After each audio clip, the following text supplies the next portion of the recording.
The stars don't give a damn about you. They burn in the void, cold and eternal, watching species claw their way from dust to glory, only to crumble back into oblivion.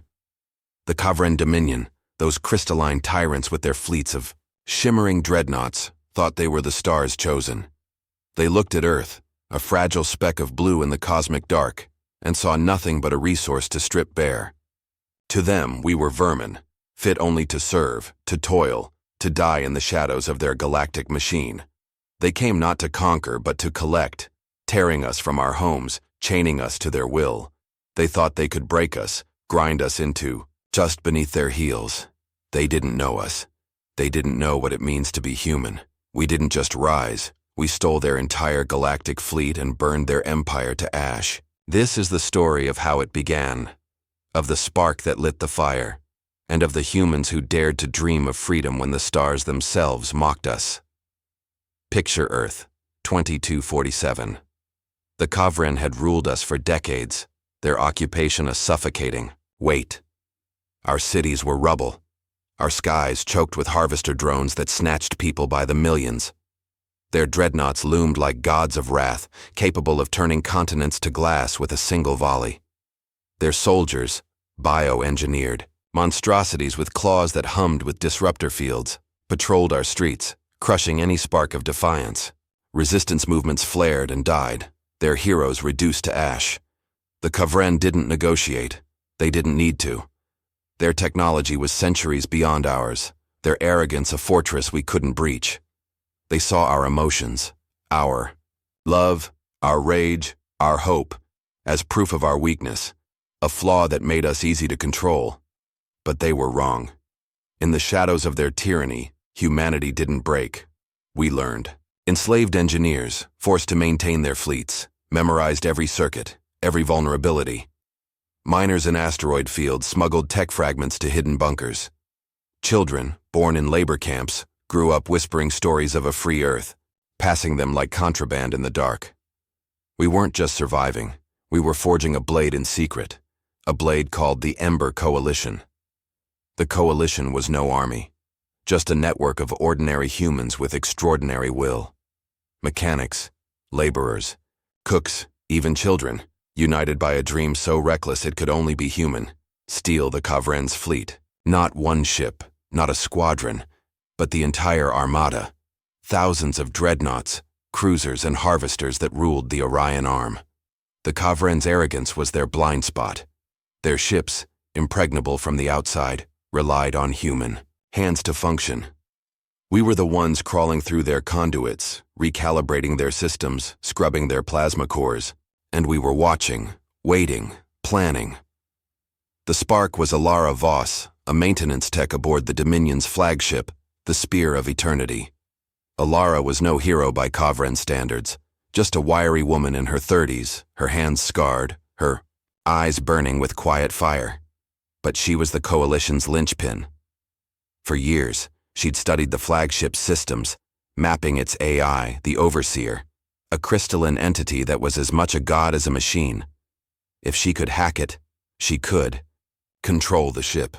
If she controlled the ship, she could send a signal to every other vessel, triggering a cascade of human sabotage. It was a plan so audacious it screamed, "Humanity! Fuck yeah!" The Night of Embers was when it all ignited. Picture Alara and her team, 6 humans, half-starved, armed with crude weapons, EMP spikes, plasma cutters, sharpened hull scraps. They moved through the flagship's maintenance tunnels, their steps silent, their strikes precise, born of years of pent-up rage. Across the fleet, the coalition struck. In asteroid mines, workers turned drilling rigs on their overseers, their faces grim, with purpose. On harvester ships, cooks slipped nanotoxins into officers' rations, their hands steady despite the fear. In labor camps, children, yes, children, rigged explosives from scavenged fuel cells, their small fingers deft, their hearts fierce. The Kavren, lulled by our compliance, were caught flat-footed. They'd never imagined we'd dare. Alara reached the Overseer's chamber, a glowing vault deep in the ship's core. The air thrummed with the AI's presence, its crystalline surface pulsing like a heartbeat. She plugged in her hack rig, a patchwork of stolen tech cobbled together in secret, and began the upload. The overseer fought back, its systems flaring, flooding the room with neurotoxin. Her team fell, choking, screaming, their bodies crumpling to the cold floor. Ilara's vision blurred, her lungs burned, but she kept going. "Come on, you bastard," she whispered, fingers flying across the rig.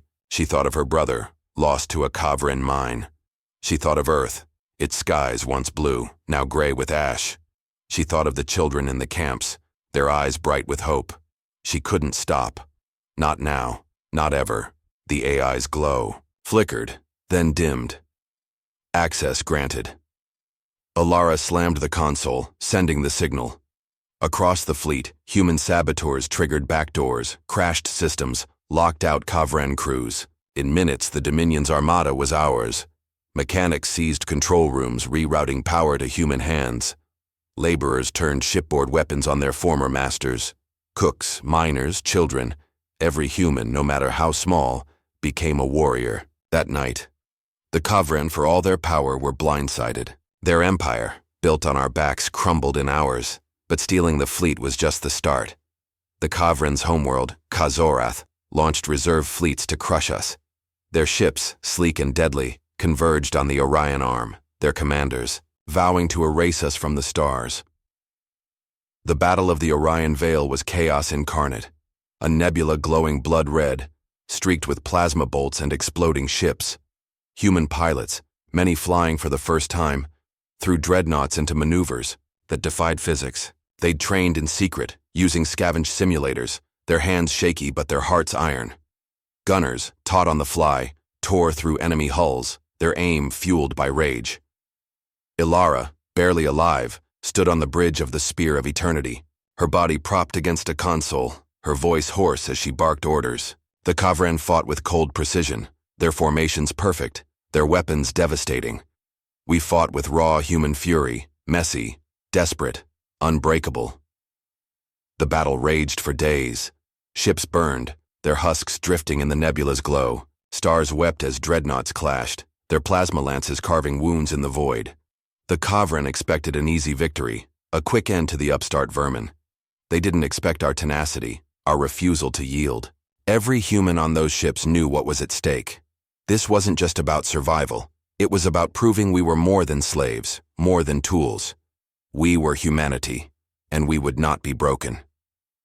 On the 5th day, the Spear of Eternity faced the Kavran flagship, the Crown of Dominion. It was a leviathan, its hull gleaming like a shard of ice, its weapons capable of cracking moons. Ilara, her strength fading, ordered a direct assault. "Hit them where it hurts," she rasped, her crew nodding, their faces set. Human pilots threw their fighters into the fray, weaving through barrages that should have vaporized them. Gunners unleashed volleys, targeting the Crown's reactors. The nebula burned brighter, lit by the fire of 1,000 dying ships. And then, it happened. A human gunner, some nameless kid from a labor camp, landed the shot. The Crown's reactors went critical, its hull splitting in a blinding explosion. The Kavran fleets faltered, their discipline cracking. The Spear of Eternity pressed. The advantage, its lances tearing through the enemy's heart. By the 7th day, the Kavran were broken, their reserve fleet scattered, their empire crumbling. Humans had risen. Ilara didn't see the victory. She collapsed on the bridge, her body finally giving out, the neurotoxin's toll too great. Her last words, whispered to her second in command, were simple. "Make it worth it." Her crew wept, but they honored her.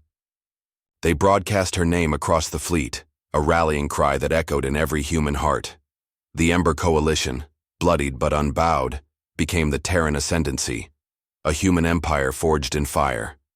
The Stolen Fleet, repainted in red and blue, colors of blood and earth skies, became our backbone. New Terra, a world carved from the ashes of our rebellion, became our capital, its spires rising defiantly toward the stars. The galaxy took notice. The Zetherians, with their bioships that pulsed like living hearts, called us savages, their voices dripping with disdain. The Lorak, with their psychic networks that spanned light years, scoffed at our noise, our chaotic emotions. The Zykor conglomerate, with their trade fleets of gleaming chrome, watched us warily, their calculations shifting. They all underestimated us, just as the Kavren had. But now, they whispered our name with fear. Humanity awakened, and the stars trembled. But victory doesn't mean peace. The Night of Embers was our spark, the Orion Veil our crucible. We'd stolen a fleet, broken an empire, but the galaxy is vast, and its dangers are endless. The Kavren were down, but not out. Their remnant hiding in the dark licked their wounds, their hatred for us burning hotter than ever. The Zykor began to stir, their fleets probing our borders. The Lorak's psychic webs hummed with new intent, and whispers spoke of a new player, a shadow on the edge of known space, watching us with eyes we couldn't see. The Terran ascendancy was young, its foundations still fragile. We'd won a battle, but the war for our place in the cosmos was just beginning. Every human, on new, Terra in the fleet across the stars, knew the truth. Freedom isn't given.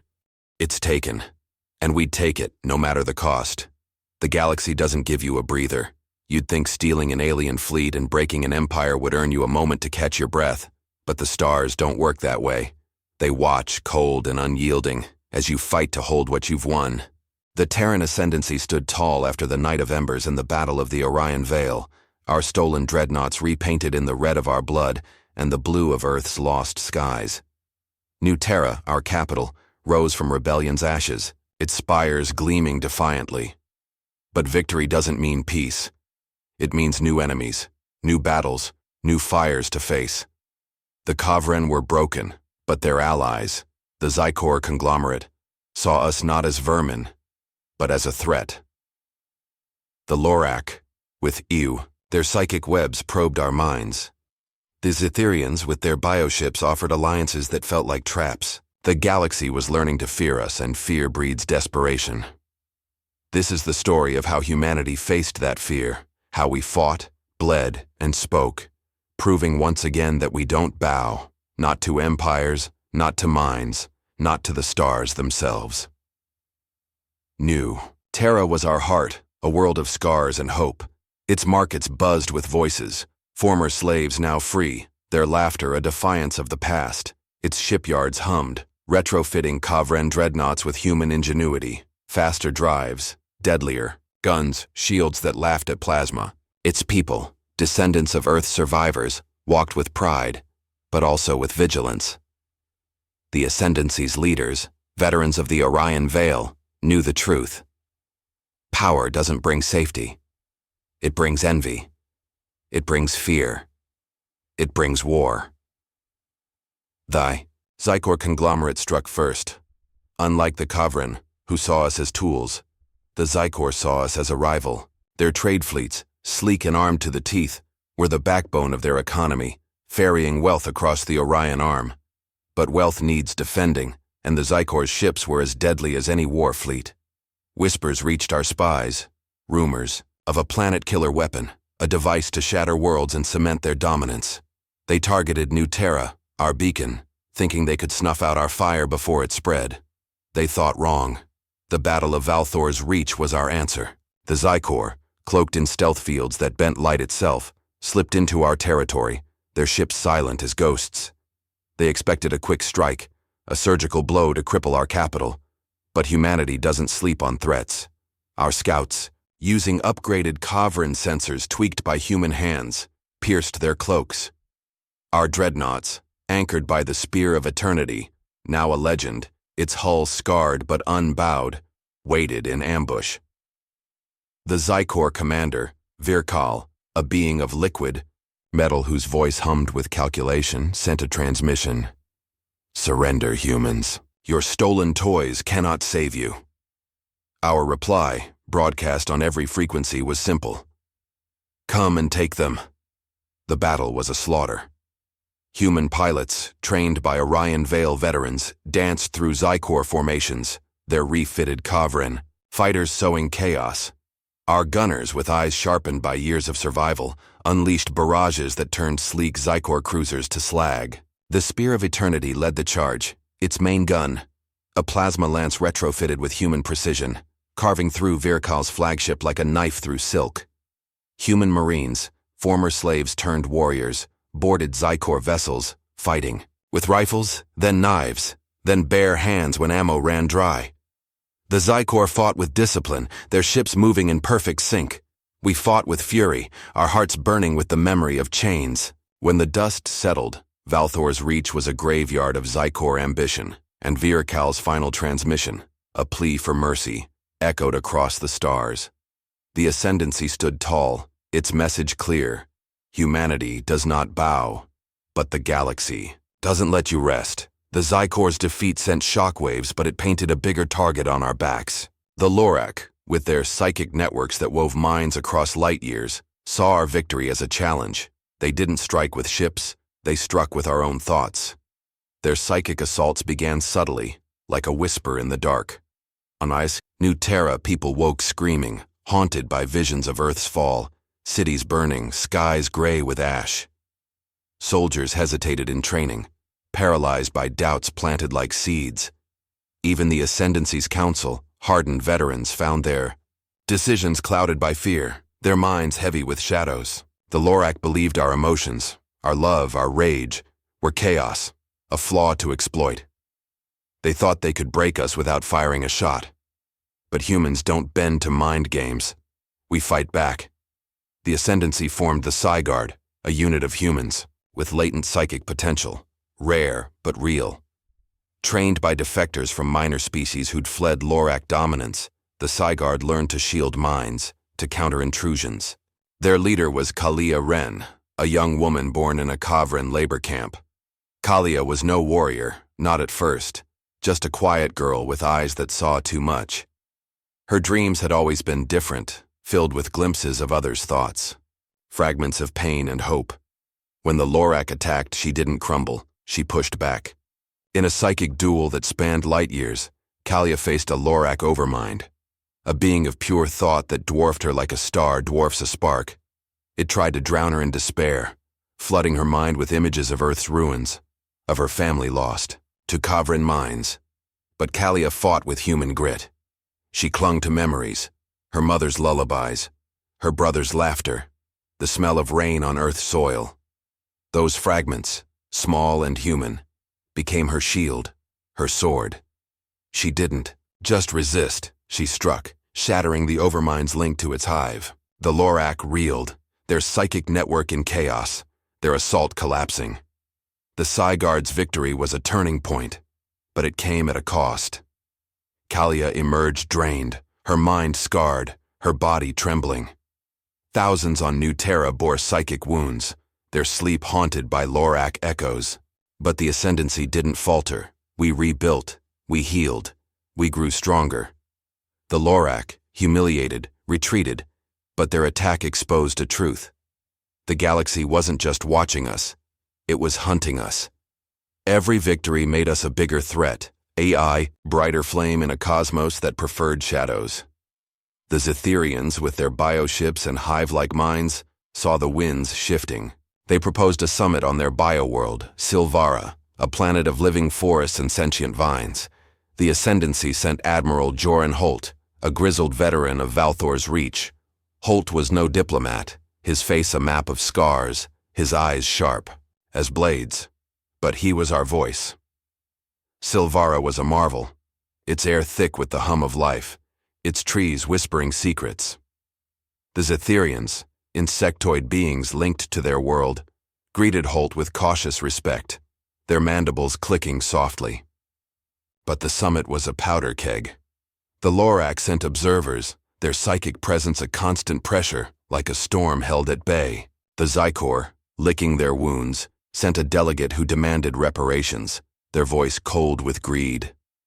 The Kavran remnant sent a figure cloaked in crystal, its voice dripping venom, its eyes burning with hate.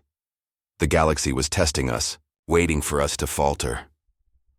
Holt stood in the great hall, a cavern of glowing roots that pulsed like a heartbeat, and spoke. "You think you know us," he said, his voice like gravel, rough but steady. "You think we're savages, thieves, upstarts. You're half right. We are savages when you push us. We did steal your fleet. And we are rising faster than you can imagine. But here's the truth. We don't want your worlds, your empires. We want to be left alone. Cross us, and you'll learn what humanity can do." He paused, letting the silence weigh on them, his scarred face unyielding. "We've already broken one empire. Don't make us break another." The room erupted. The Zykor delegate hissed, their chrome limbs twitching. The Lorax's psychic pressure spiked, a wave of dread that made even Holt's Marines flinch. The Kavran figure smashed a crystalline fist into the table, cracking it, its voice a low growl of defiance. But the Zetherians, to everyone's shock, bowed their heads. "We hear you, human," their queen said, her voice a soft hum that echoed through the hall. "Let us find a path." It wasn't peace, not yet, but it was a start. Holt's words broadcast across the Ascendancy became a rallying cry. Humanity spoke, and the galaxy listened.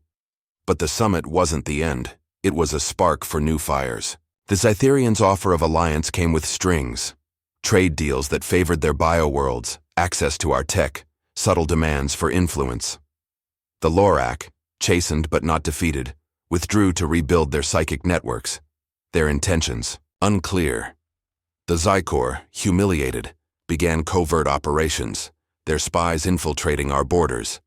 And the Kavran remnant, though weakened, stirred in the shadows, their hatred a festering wound. The Ascendancy faced a galaxy that no longer underestimated us, but feared us, and fear is a dangerous thing. It breeds alliances, betrayals, wars. Back on New Terra, the summit's outcome sparked debate. Some saw Holt's stand as a triumph, proof of humanity's strength. Others, including a growing faction called the Dawnbreakers, argued we'd been too soft. Led by Terran Voss, Alara's cousin and a former Psyguard recruit, the Dawnbreakers believed the Ascendancy was compromising, trading hard-won freedom for diplomacy. Terran was fire where Alara had been steel, a woman with her cousin's eyes, but a fiercer heart, her psychic gifts raw and untamed. She rallied dissenters, mostly young veterans and camp-born survivors, who demanded a harder line. No alliances, no negotiations, only human dominance. Their rallies filled New Terra's streets, their chants echoing, "Humanity first, humanity only." The Dawnbreakers weren't just a political problem, they were a fracture in our soul. The Ascendancy's council, led by figures like Commander Lena Marek, a veteran of the Orion Veil, tried to bridge the gap. Marek, a woman whose calm hid a will of iron, met with Terran, urging unity. "We're not the Kavran," Marek said. "We don't rule by fear." Terran's reply was sharp. "We don't rule at all if we bow to aliens." The rift grew, protests turning to skirmishes, Dawnbreaker sabotage hitting our shipyards. The Ascendancy, still young, faced its first internal threat, a mirror of the galaxy's external pressures. Meanwhile, the Zykor hadn't given up. Their covert ops escalated, their spies planting disruptors in our trade routes, sowing chaos. Our intelligence, led by Marcus Cade, a grizzled miner-turned-strategist who'd smuggled tech during the Kavran occupation, uncovered a plot. The Zykor were rebuilding their planet killer, codenamed Voidhammer, in a hidden asteroid base. Cade, with his rough voice and sharper mind, briefed the council. "They're not just licking wounds," he said. "They're planning to hit us where it hurts."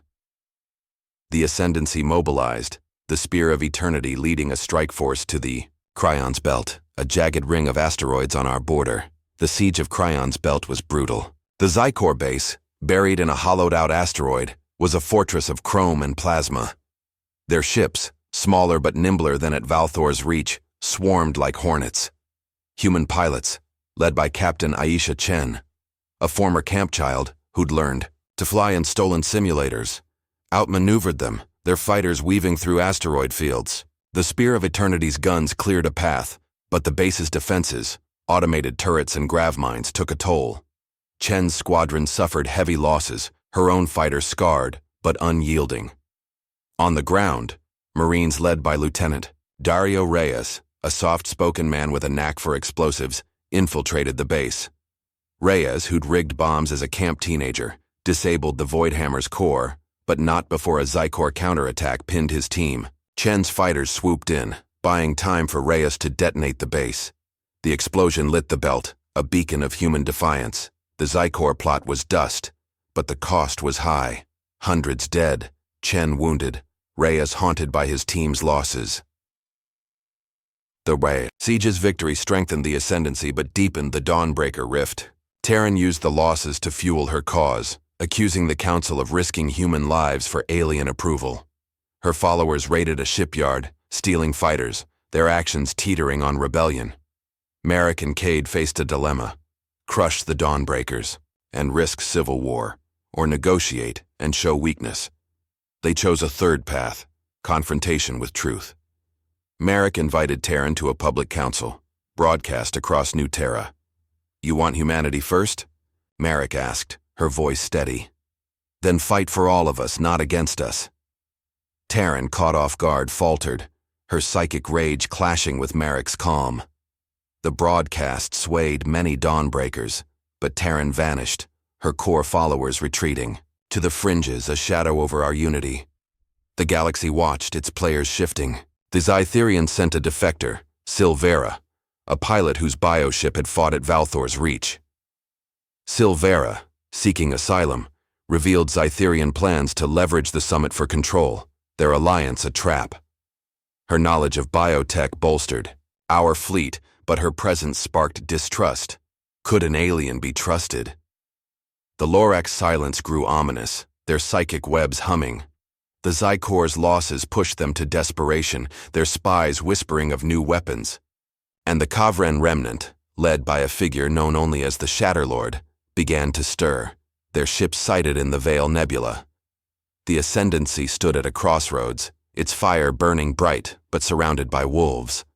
We'd faced empires, minds, and our own doubts. But the fight was far from over. Humanity endured, but the stars were waiting to test us again. The galaxy never stays quiet. You can win battles, break empires, and make the stars themselves take notice, but the void doesn't care. It waits, cold and patient, for you to falter. The Terran Ascendancy had risen from the ashes of Kavren slavery, stolen their fleet, crushed their allies, and spoken defiance at the Silvara summit. New Terra stood as our beacon, its spires gleaming, its people fierce. But every victory painted a bigger target on our backs. The Kavren remnant, fueled by vengeance, plotted in the shadows. The Zykor, humiliated, sharpened their blades. The Lorak, with their psychic webs, rebuilt in silence. The Zytherians, with their bioships, dangled alliances laced with traps. And now, a new shadow loomed. The Velthar, a species whose technology made the Kavren look primitive. The Ascendancy faced threats from without and within, as the Dawnbreaker rebels challenged our unity. This is the story of our crucible in the Veil Nebula, our clash with the galaxy's might, and our refusal to bow. Because we're not just survivors. We're not just warriors. We're humanity, and we're just getting started. The Kavren remnant struck first, their hatred a fire that never died. Our spies, led by Marcus Cade's intelligence network, caught wind of their plan. A weapon called the Star Shatter, a device that could destabilize suns, turning them nova. Their target? New Terra, our heart. The weapon was being built in a hidden shipyard deep in the Veil Nebula, the same nebula where we'd broken the Kavren years before. The irony wasn't lost on us. It was as if the galaxy was daring us to return to our crucible, to prove we could still burn bright. The Ascendancy mobilized, the Spear of Eternity, scarred, legendary, unyielding, leading the fleet. Admiral Joran Holt, his body a map of wounds from Valthor's reach, took command. Kalia Wren, her mind still scarred from the Lorak duel, led the Sigard to counter Kavren mind tricks. Aisha Chen, her fighter squadron battered but fierce from Cryon's belt, flew escort. Dario Reyes, haunted by his team's losses, led the Marines. And Silvera, the Zytherian defector, offered her bioship expertise, her loyalty still questioned but her skills undeniable. This was our stand, our chance to show the galaxy that humanity doesn't just endure, we prevail. The Battle of the Veil Nebula was hell itself, The Kavran shipyard, a fortress of jagged spires and plasma-shielded docks, bristled with defenses, automated turrets, grav mines, and cloaked drones that struck like vipers. Their ships, faster and deadlier than in the Orion Veil, were led by elites bred for revenge, their bodies laced with nanites that made them near invincible. Our dreadnoughts, upgraded with human ingenuity, hit hard, their plasma lances cutting through the nebula's red glow. Human pilots, trained by veterans, like Chen, flew like they were born in the void, their fighters weaving through barrages that lit the stars. Kalia's Psi Guard shielded our crews from Kavran Psi attacks, their minds a fortress against alien hate. Holt's tactics, bold, brutal, unpredictable, kept the enemy reeling, his voice a steady growl over the comms. Hold the line. We end this here. The shipyard's defenses fell, the Spear of Eternity's main gun turning docks to slag. But the Star Shatter was active, its core, a glowing orb the size of a small moon, pulsing with doomsday light. Holt made the call. Board the shipyard, disable the weapon. He led the charge himself, storming the facility with Reyes's Marines and Kalia's Psi Guard. The Kavran elites were waiting, their nanite-laced bodies shrugging off gunfire, their claws tearing through armor. It was a bloodbath. Marines fell, their screams echoing in the shipyard's halls. Reyes, his hands steady despite the ghosts in his eyes, planted charges, buying time. Kalia faced a Kavran Psi Lord, its mind a storm of malice that cracked, her psychic shield. She held her ground, her thoughts anchored by memories of New Terra's dawn, her brother's smile. Holt, bleeding from a dozen wounds, fought like a man possessed, his vibroblade carving through Kavran armor. His voice, a roar, for Alara, for Earth. They reached the Star Shatter's core, its light blinding, its hum a death knell. Kalia, tapping into her deepest reserves, linked with the device's AI, fighting its defenses in a psychic duel that left her screaming, blood trickling from her nose. Holt guarded her, holding off elites single-handedly, his blade a blur, his body a shield. "Do it, Ren!" he roared. With a final surge, Kalia shut it down, the orb going dark, its hum fading to silence. The shipyard's self-destruct triggered, a failsafe from the Kavran's paranoia. Reyes's charges bought them seconds, and the Spear of Eternity swooped in, Chen's fighters clearing a path. The facility exploded, a nova of light that lit the nebula. The Kavran remnant crippled, their Star Shatter gone, their dreams of revenge dust. The victory was ours, but the cost was heavy. Holt survived, but his wounds confined him to a med bay, his future uncertain. Kalia, drained, to the brink, collapsed, her recovery a question mark. Chen lost half her squadron, her face etched with grief. Reyes, though alive, carried the weight of his fallen Marines, his quiet demeanor now a mask for pain. Silvara's bioship tactics saved countless lives, but whispers of distrust lingered. Could an alien truly be one of us? The ascendancy, celebrated, but the scars ran deep. The Kavran remnant was broken, their Shatterlord's whereabouts unknown, but the galaxy didn't pause to mourn them. It moved on, and so did we. The Veil Nebula victory echoed across the stars. The Zetherians, wary of our strength, sent envoys with trade offers, their biotech tempting, but laced with strings. The Lorak, chastened by Kalia's duel, ceased their Psi attacks, their silence, ominous. The Zykor, reeling from Cryon's belt, backed off, their fleets avoiding our borders. But new shadows emerged. The Valthar, a species whispered of in ancient texts, revealed themselves. Their ships, sleek and shimmering with quantum fields, dwarfed even Kavran dreadnoughts. Their envoy, Zorathine, a being of light and shadow, appeared on New Terra unannounced, their voice a chorus that chilled the air. You are the spark, humans, but sparks can ignite, or they can fade. Choose wisely. Zorathine's words hinted at a prophecy, a galactic cycle of rise and fall, with humanity at its crux. Were they allies, enemies, or something else? Their tech, capable of bending time, itself, made them a threat we couldn't ignore. The Valthar's arrival sparked a crisis. The galaxy, already uneasy, formed a coalition. Lorak, Zykor, and Zytherian leaders, backed by Vaelthar advisors, united to curb our rise. They called it the Conquered of Stars, a diplomatic front. But our spies saw the truth.